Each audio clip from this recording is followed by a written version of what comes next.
인간관계에 지칠 때 이것만 기억하라. 당신의 어제보다 더 나은 오늘을 위해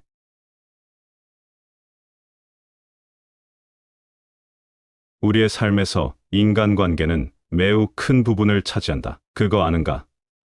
잠재의식을 활용해서 우리의 인간관계를 훨씬 원만하게 할 수 있다는 것을 이 책을 통해 그것을 증명해 보겠다. 책에서 가르치는 중요한 개념은 잠재의식은 녹음기와 같아 생각을 충실하게 재현한다는 사실이다. 이는 타인과 조화롭고 균형 잡힌 인간관계를 만들고 유지하는데 다음의 황금률이 그토록 중요한 이유이기도 하다. 무엇이든지 남에게 대접을 받고자 하는 대로 너희도 남을 대접하여라. 마태복음 7장 2절. 마태복음이 전하는 이 교훈에는 표면적 뜻을 넘어 숨은 뜻도 담겨 있다. 숨은 뜻은 천재의식과 잠재의식 간의 연결에 대한 의미를 담고 있다. 사람들이 나에 대해 생각해줬으면 하는 대로 사람들을 생각하라. 사람들이 나에 대해 가졌으면 하는 느낌을 사람들에게 가져라. 사람들이 나에게 했으면 하는 행동대로 사람들에게 행동하라. 행복한 관계의 비결. 주는 것이 있으면 받는 것이 있듯이 앞에 마태복음처럼 인간관계 역시 서로 간의 상호작용이다. 타인과 조화로운 관계를 이루는 비결은 위의 성경 구절을 곰곰이 생각하며 그 안에 담긴 진리를 실천하는 것이다. 비판은 마음속에서 생각한 뒤 평가 또는 결론을 내리는 일이다. 타인에 대한 생각은 나만의 생각일 뿐이다. 생각하는 사람이 바로 나 자신이기 때문이다. 생각은 창조적이다. 따라서 타인을 향한 내 생각과 느낌은 실제로 그 사람을 대할 때 내가 느끼는 경험을 만들어낸다. 타인에 대한 의견은 자신에 대한 의견이기도 하다. 내 마음이 그 의견을 만들어내는 도구이기 때문이다. 마태복음에서 전하는 너희가 남을 비판하는 그 비판으로 너희가 비판받을 것이요라는 말씀도 같은 의미를 전한다. 타인에게 표준과 기준을 적용하는 것은 자신의 잠재의식에도 같은 표준과 기준을 들이대는 것과 같아 결국 자신까지도 그 표준과 기준의 적용 대상이 된다. 이 법칙을 알고 잠재의식이 작동하는 방식을 이해하고 나면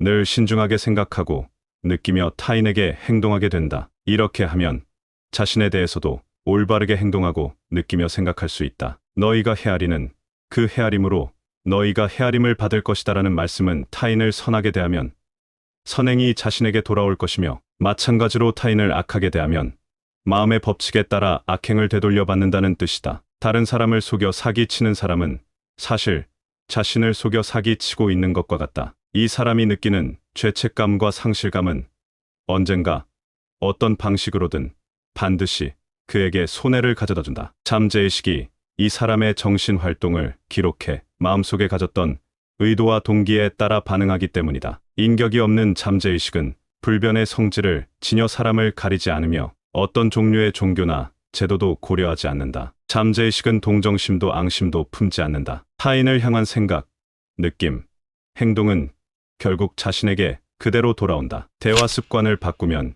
인간관계가 풀린다. 대기업 임원 비서로 일하던 신씨하는 동료 중 몇 명이 고깝게 느껴지는 것이 고민이라며 나를 찾아왔다. 신씨하는 여성 동료들이 모여 자기를 험담하며 안 좋은 소문을 퍼뜨린다고 믿었다. 그녀는 여성들과의 관계에서 문제를 종종 겪는다는 사실을 인정하며 남자들은 좋지만 여자들은 싫어요라고 말했다. 계속 대화를 나누다 보니 신시아가 거만하고 고압적이며 짜증스러운 목소리로 사무실 사람들에게 이야기한다는 사실을 느낄 수 있었다. 그녀는 잘난 체하는 사람처럼 말하는 습관이 있었다. 그래서 어떤 사람들에게는 그녀의 목소리가 거슬리게 들릴 수도 있었다. 신시아는 이 사실을 몰랐다. 그녀는 동료들이 자기를 어려운 상황에 몰아넣으며 재미있어 한다는 사실에만 집중했다. 사무실이나 일터에 모든 사람이 짜증나게 군다면 내면에서 나오는 잠재의식 패턴이나 정신적 투사가 그러한 짜증과 혼돈을 불러일으키는 것일 수도 있지 않을까. 개도 자기를 싫어하거나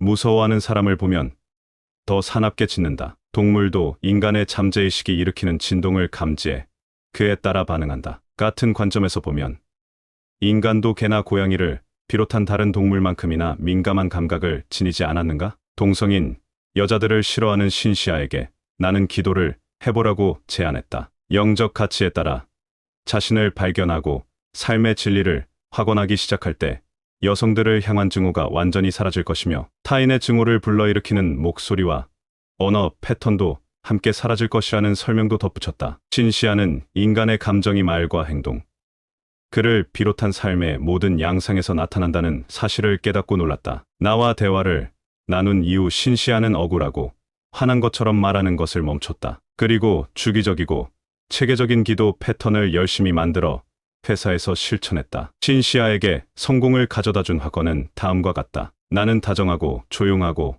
평화로운 방식으로 생각하고 말하며 행동합니다. 지금 나는 나를 비판하고 험담했던 모든 사람에게 사랑과 평화, 관용, 온정을 베풉니다. 나는 평화, 조화, 선의를 향해 생각의 닻을 올립니다. 부정적으로 반응하려 할 때마다 나는 내면의 조화, 건강, 평화의 법칙에 따라 생각하고 말하며 행동합니다라고 되냅니다. 창조적인 지능이 모든 길에서 나를 이끌고 다스리며 안내합니다. 이 학원을 실천하자 신시아의 삶이 바뀌었다. 비판과 짜증으로 가득하던 직장 내 분위기가 조금씩 사라지는 것이 그에게 느껴졌다. 동료들은 그의 인생을 함께하는 친구이자 동반자가 되었다. 신시아는 자신을 탓할 사람은 자신뿐이며 변해야 할 사람도 자신뿐이라는 진리를 깨달았다. 정서적으로 성숙해져라. 타인의 말은 내가 허락하지 않는 한 나를 짜증나게 하거나 방해할 수 없다. 타인이 나를 속상하게 만드는 유일한 방법은 내 생각을 통해서다. 화가 나는 것은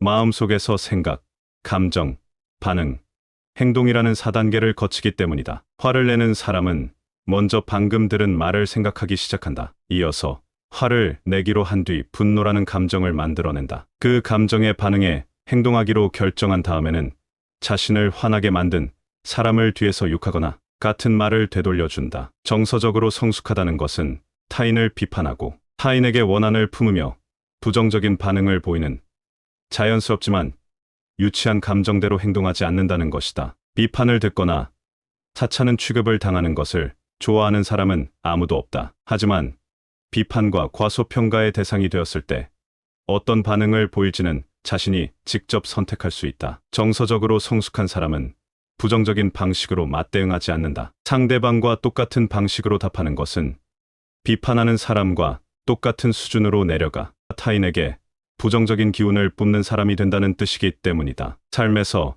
내가 이루고자 하는 목표에 걸맞은 모습을 스스로 찾아라. 그 어떤 사람, 장소, 물건도 평화롭고 평온하게 빛나는 나의 내면을 완성하는 일을 방해하지 못하게 하라. 공감하는 연습을 하라. 얼마 전 앨리스라는 젊은 여성이 나를 찾아와 같은 사무실에서 일하는 또래 여성 동료를 오래전부터 싫어했다고 털어놓았다. 앨리스가 동료를 싫어하는 이유는 동료가 자기보다 더 예쁘고 행복한 데다가 더 잘 나가기 때문이었다. 자신이 오랫동안 좋아하던 회사 대표가 동료와 결혼하자 앨리스는 동료를 더욱 미워하게 되었다. 동료가 결혼식을 올린 뒤 어느 날 앨리스는 동료가 전 남편과 낳은 딸을 데리고 사무실에 들어오는 모습을 봤다. 그는 동료에게 아이가 있었다는 사실도 심지어 한 번 결혼했었다는 사실도 몰랐다. 동료의 딸은 선천적인 장애가 있어 다리에 보조대를 차고 있었다. 딸의 말소리가 들렸다. 엄마, 새 아빠도 여기서 일해요?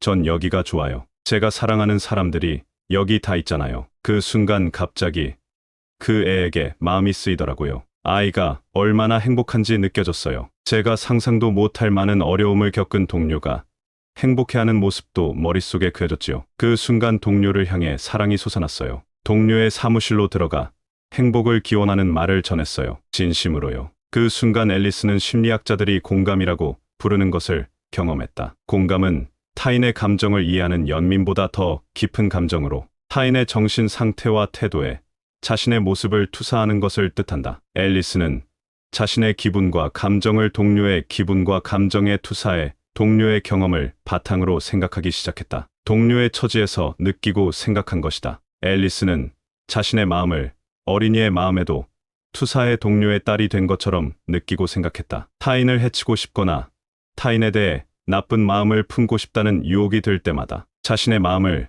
타인의 마음에 투사하라. 그 사람의 감각과 감정을 느끼고 그 사람이 생각하는 대로 생각해보라. 앞에서 말한 내용은 조셉 머피 잠재의식의 힘에서 가져왔다. 잠재의식은 습관적으로 하는 생각을 재현하는 녹음기다. 타인을 긍정적으로 생각하는 것은 자신을 긍정적으로 생각하는 것과 같다. 증오나 원한이 담긴 생각은 마음의 독약이다. 타인을 향해 나쁜 마음을 먹으면 자신을 향해 나쁜 마음을 먹는 것과 같다. 나의 우주 안에서는 나만이 생각하는 사람이며 내 생각은 창조적이다. 마음은 창조하는 도구다. 따라서 타인을 향한 생각이나 감정은 모두 자신의 경험에서 비롯된다. 이것이 황금률의 심리학적 의미다. 타인이 나에 대해 생각해줬으면 하는 대로 타인을 생각하라. 타인을 속이고 강탈하면 결핍과 손해, 재앙은 결국 자신에게 돌아온다. 잠재의식은 내면의 동기, 생각, 느낌을 모두 기록한다. 부정적인 것들이 기록되면